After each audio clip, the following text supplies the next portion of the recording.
Halo teman-teman semua, perkenalkan saya Baby Samantha dengan NIM 21050107051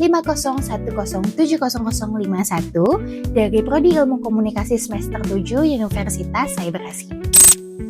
Kalau kita membahas tentang negosiasi, yang sering terbayang adalah orang-orang yang jago bicara, adu argumen, dan saling mempertahankan kepentingan. Seolah-olah siapa yang paling banyak bicara, itu dia yang paling unggul. Padahal dalam banyak situasi, justru diam itu bisa menjadi strategi komunikasi yang kuat.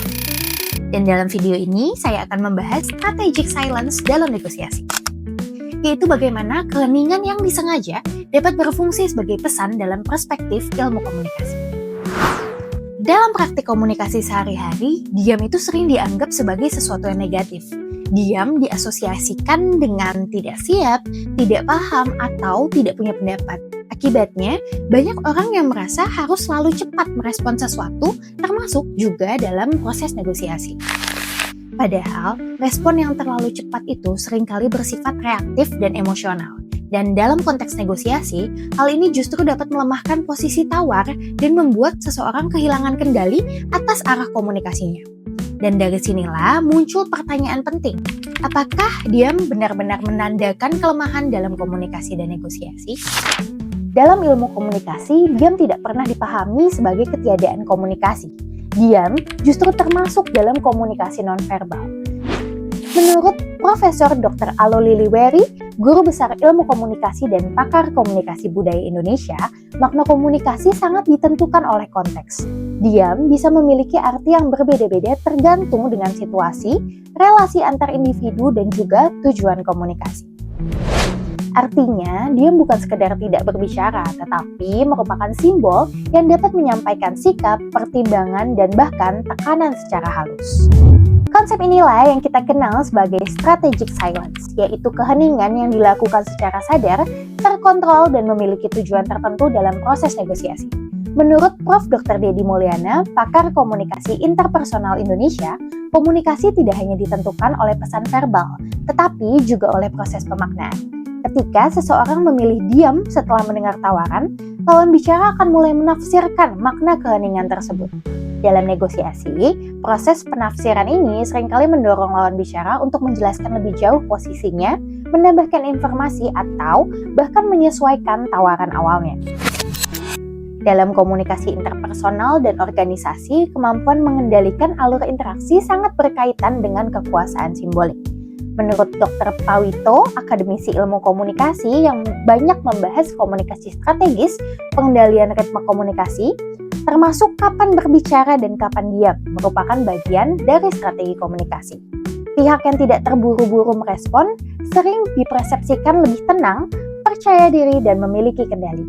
Dalam negosiasi, persepsi ini dapat memperkuat posisi tawar tanpa harus menyampaikan argumen panjang lebar. Strategic silence juga berkaitan erat dengan konsep active listening atau mendengarkan aktif. Ini banyak dibicarakan oleh Profesor Dr. Onong Ujanya Effendi, salah satu tokoh ilmu komunikasi di Indonesia. Komunikasi yang efektif itu menuntut perhatian penuh terhadap pesan lawan bicara. Diam bisa menjadi tanda bahwa komunikator itu sedang memproses pesan, bukan sekedar menunggu giliran berbicara. Dalam konteks negosiasi, sikap ini dapat membangun kesan profesional, menghargai lawan bicara, dan menciptakan suasana diskusi yang lebih kondusif.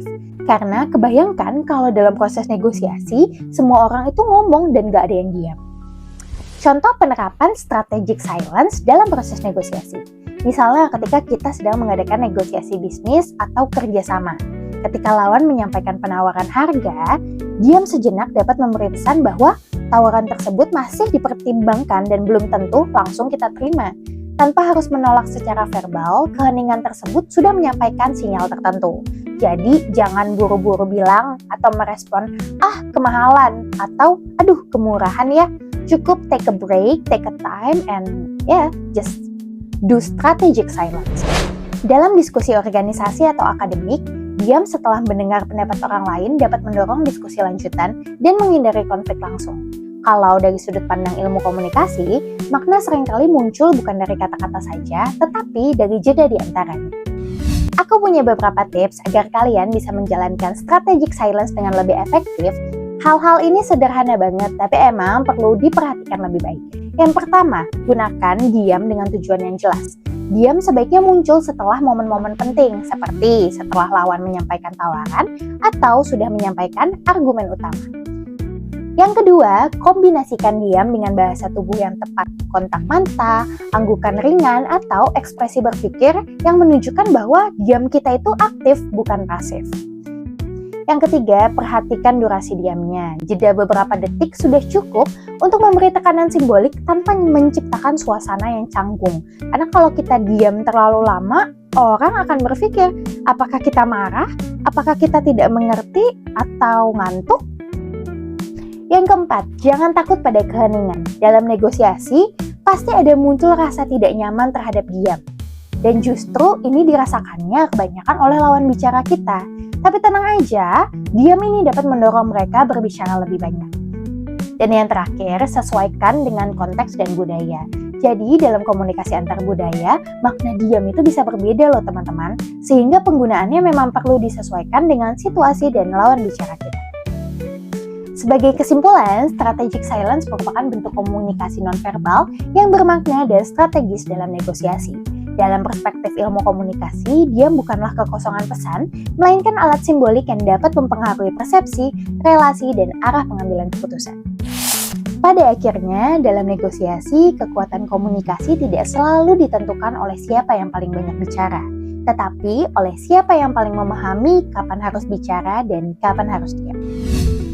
Sekian video mengenai strategic silence dalam proses negosiasi yang telah saya sampaikan. Semoga video ini dapat bermanfaat untuk teman-teman semua. Terima kasih banyak, sampai ketemu dalam video selanjutnya.